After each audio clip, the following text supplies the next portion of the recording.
إلى حضرة النبي محمد. Nah, ini jadi pandangan beliau Habib Umar ini ya, matanya melirik seakan-akan melihat Nabi Shallallahu Alaihi Wasallam.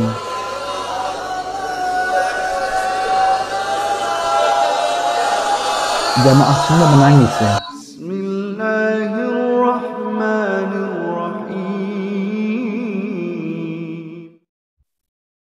Assalamualaikum warahmatullahi wabarakatuh. Alhamdulillah wassalatu wassalamu ala rasulillah.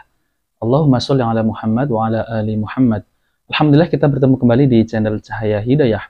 Nah teman-teman semuanya, jadi di kali ini saya akan menampilkan ya, ada satu video di situ ditulis dengan detik-detik Habib Umar telah melihat kedatangan Nabi Shallallahu Alaihi Wasallam.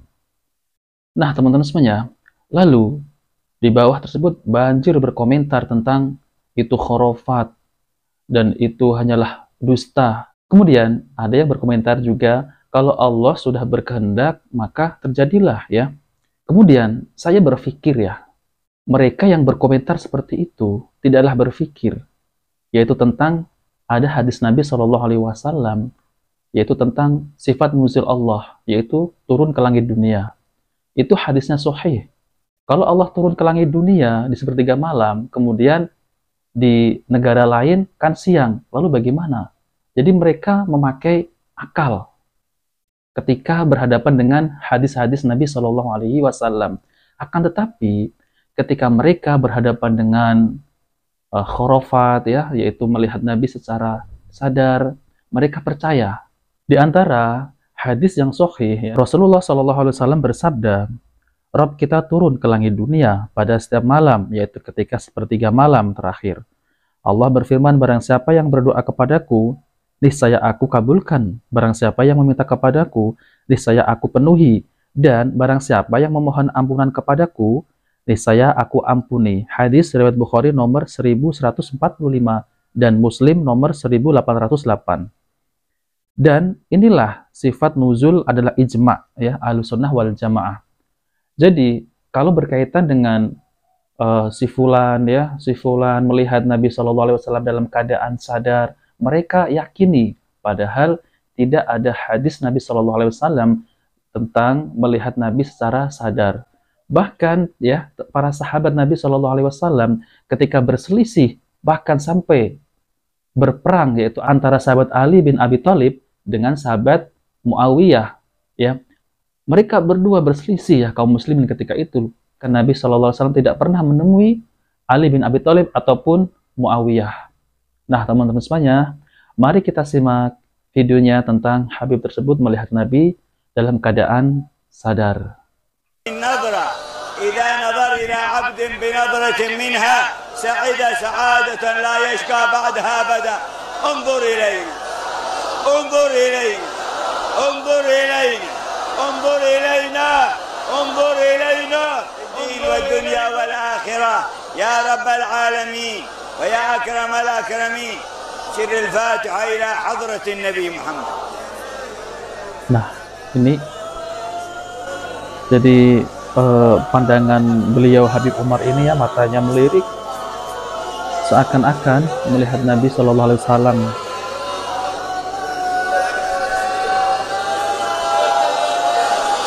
Jamaah semua menangis ya.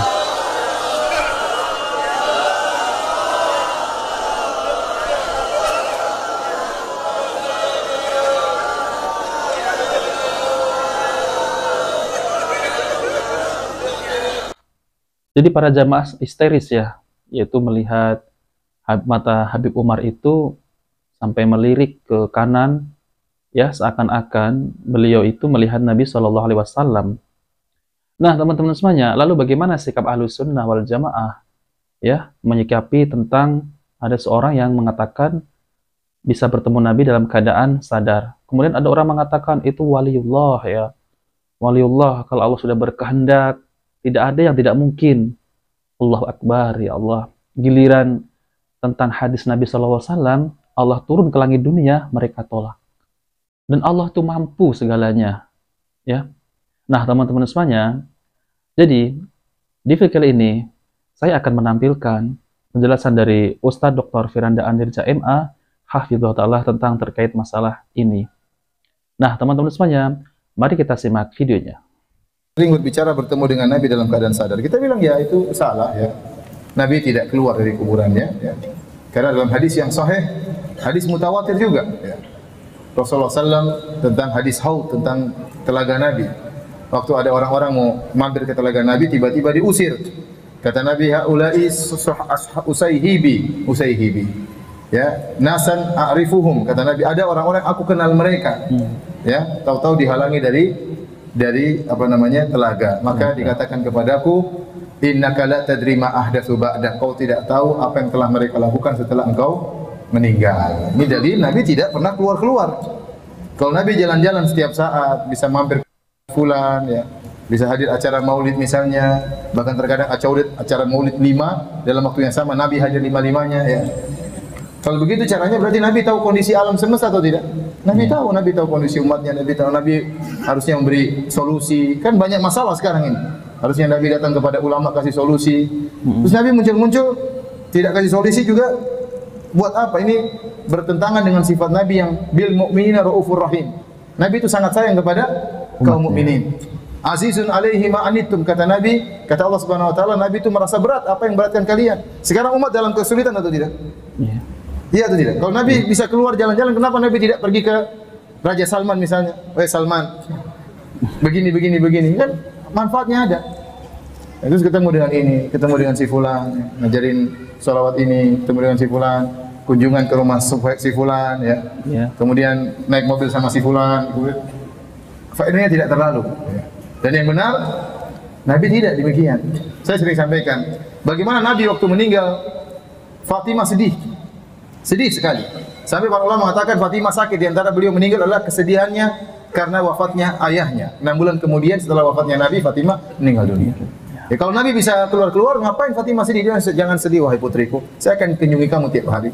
Santai aja. Ya. Kalau Nabi bisa keluar-keluar, pasti para sahabat ketemu dengan Nabi dalam kondisi sadar. Betapa banyak permasalahan yang mereka hadapi. Kenapa Nabi tidak pernah ketemu dengan Fatimah? Tidak pernah jenguk Aisyah, istrinya sangat dia cintai. Yang Nabi waktu sakit ingin dirawat oleh Aisyah. Istrinya 9 tidak ada yang dia jenguk.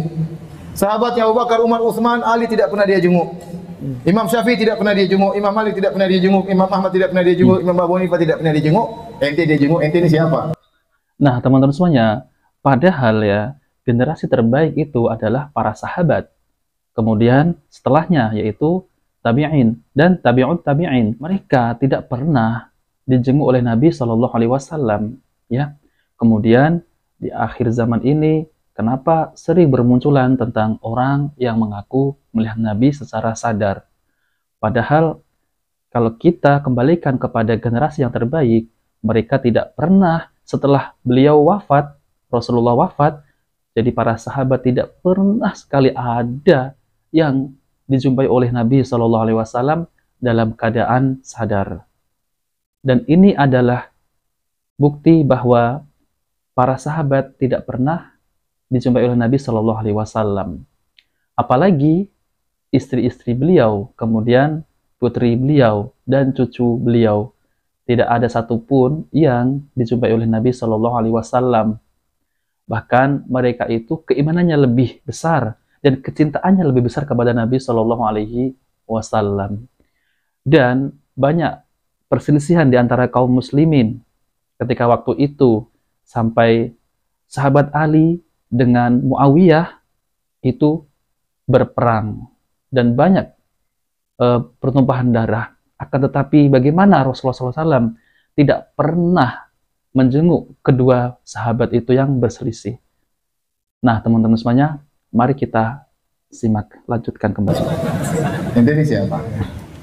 Kok sangat spesial sekali sampai dijenguk-jenguk oleh Nabi, sampai Nabi kuburannya kosong ya, lagi jenguk ente. Oleh karenanya jangan terlalu percaya sama seperti itu. Sampai dalam suatu kajian saya lihat di YouTube, ada yang sengaja dia lagi ceramah, tiba-tiba dia matanya melotot seakan-akan Nabi sedang lewat. Ya, buat apa seperti ini? Bayangkan ente ustadz, Nabi hadir kajian ente, kira-kira gimana? Gimana ya? Ya orang langsung secara terbentuk dalam pikiran mereka ente ini penghuni surga. Wali, gitu gitu ya. Ya gimana ente bikin acara kemudian Nabi hadir, Nabi ridho. Nah, oke teman-teman semuanya, itulah penjelasan dari Ustadz Dr. Firanda Anirja MA Hafidhullah Ta'ala, yaitu tentang terkait melihat Nabi secara sadar. Jadi teman-teman semuanya, yang pertama saya akan menjelaskan tentang yang pertama itu adalah mimpi bertemu Nabi Shallallahu Alaihi Wasallam. Ya, kalau mimpi hal ini mungkin terjadi dan tidak ada perselisihan di antara para ulama apabila seorang mimpi bertemu Nabi Shallallahu Alaihi Wasallam.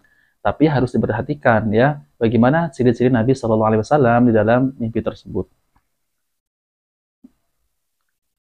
Dari Abu Hurairah radhiyallahu anhu dari Nabi Shallallahu Alaihi Wasallam bersabda, barang siapa melihatku dalam mimpi, maka sungguh dia telah melihatku, karena sesungguhnya syaitan tidak bisa menyerupai bentukku. Barang siapa berdusta atasku dengan sengaja, maka silahkan dia menempati tempat duduknya di dalam neraka. Hadis riwayat Bukhari nomor 110 dan nomor 6197. Akan tetapi kebenaran mimpi tersebut disyaratkan sebagai beberapa berikut ini. Yang pertama, bahwa orang yang bermimpi itu jujur benar-benar bermimpi melihat Nabi, yakni tidak berdusta. Dan yang kedua, bahwa orang yang dia lihat di dalam mimpi itu benar-benar bentuk Nabi Shallallahu Alaihi Wasallam di waktu hidupnya, karena syaitan bisa mengaku sebagai Nabi di dalam bentuk yang bukan bentuk Nabi. Dan yang ketiga, demikian pula mimpi tersebut tidak membawa perkara yang bertentangan dengan syariat Islam, sebab Islam sudah sempurna. Jika ada orang yang mengaku ya mimpi bertemu Nabi SAW, kemudian dikasih hadis ya ataupun dikasih amalan yang dulu belum pernah Nabi SAW ajarkan, maka sesungguhnya orang itu telah berdusta karena Islam itu sudah sempurna. Yang kedua, bertemu Rasulullah dalam keadaan sadar ya setelah beliau wafat. Di dalam masalah ini terjadi perselisihan di antara ulama. Sebagian mengatakan hal itu mungkin terjadi dan telah terjadi. Sebagian ulama yang lain berpendapat hal itu tidak mungkin terjadi. Oleh karena itu ya, terjadi perselisihan, maka orang-orang yang beriman yang ingin mengetahui kebenaran harus mengembalikan kepada Al-Quran dan As-Sunnah. Sebagaimana perintah Allah, Allah Ta'ala berfirman dalam Al-Quran, hai orang-orang yang beriman, taatilah Allah dan taatilah Rasulnya dan ulil amri, ulama dan umara di antara kamu. Kemudian jika kamu berlainan pendapat tentang sesuatu, maka kembalikanlah ia kepada Allah, yaitu Al-Quran, dan Rasul, yaitu Sunnah. Jika kamu benar-benar beriman kepada Allah dan hari kemudian, yang demikian itu adalah lebih utama bagimu dan lebih baik akibatnya. Al-Quran Surat An-Nisa ayat 59. Demikian juga berusaha mengikuti jalan dan pemahaman para sahabat Nabi Shallallahu Alaihi Wasallam yang dipimpin oleh Khulafaur Rasyidin, sebagaimana wasiat Nabi Shallallahu Alaihi Wasallam ketika terjadi perselisihan umat.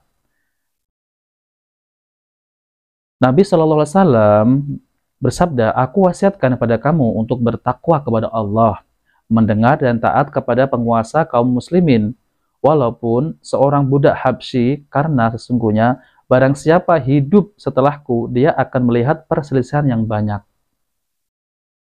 Maka wajib kamu berpegang kepada sunnahku dan sunnah para khilafah yang mendapatkan petunjuk dan lurus.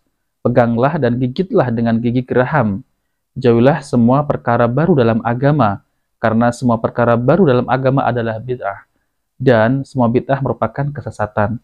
Hadis ini diriwayatkan oleh Abu Dawud nomor 4607 dan Tirmizi nomor 2676. Ad-Darimi, Ahmad dan lainnya dari Al-Irbad bin Syariah, disahihkan Syekh Al-Albani. Pemahaman sahabat lebih benar daripada pemahaman generasi sesudahnya, karena generasi sahabat adalah generasi manusia terbaik. Nabi Muhammad SAW bersabda, sebaik-baik manusia adalah generasiku, yaitu generasi sahabat, kemudian orang-orang yang mengiringinya, yaitu generasi tabi'in, kemudian orang-orang yang mengiringinya, yaitu generasi tabi'ut tabi'in. Hadis mutawatir riwayat Bukhari nomor 2652 dan Muslim nomor 2533 dan lain-lain. Dalil pendapat tidak mungkin bertemu Nabi SAW setelah wafat dalam keadaan sadar. Ada beberapa alasan yang dijadikan pegangan oleh orang-orang yang berpendapat bahwa tidak mungkin bertemu Nabi Shallallahu Alaihi Wasallam sesudah wafatnya beliau. Sehingga hal itu tidak terjadi. Di antara dalil mereka adalah Rasulullah Shallallahu Alaihi Wasallam setelah wafat tidak kembali ke dunia. Seluruh umat Islam sepakat bahwa Nabi Shallallahu Alaihi Wasallam telah wafat dan telah dikuburkan pada hari beliau wafat, dan sebagian sahabat tidak percaya. Abu Bakar As-Siddiq radhiyallahu anhu berkhutbah, ketahuilah, barang siapa menyembah Muhammad Shallallahu Alaihi Wasallam, maka sesungguhnya Muhammad telah wafat, dan barang siapa menyembah Allah, maka sesungguhnya Allah Maha Hidup, tidak akan mati. Allah Ta'ala berfirman, sesungguhnya kamu akan mati, dan sesungguhnya mereka akan mati pula. Surat Az-Zumar ayat 30. Allah Ta'ala juga berfirman, Muhammad itu tidak lain hanyalah seorang Rasul. Sungguh telah berlalu sebelumnya beberapa orang Rasul.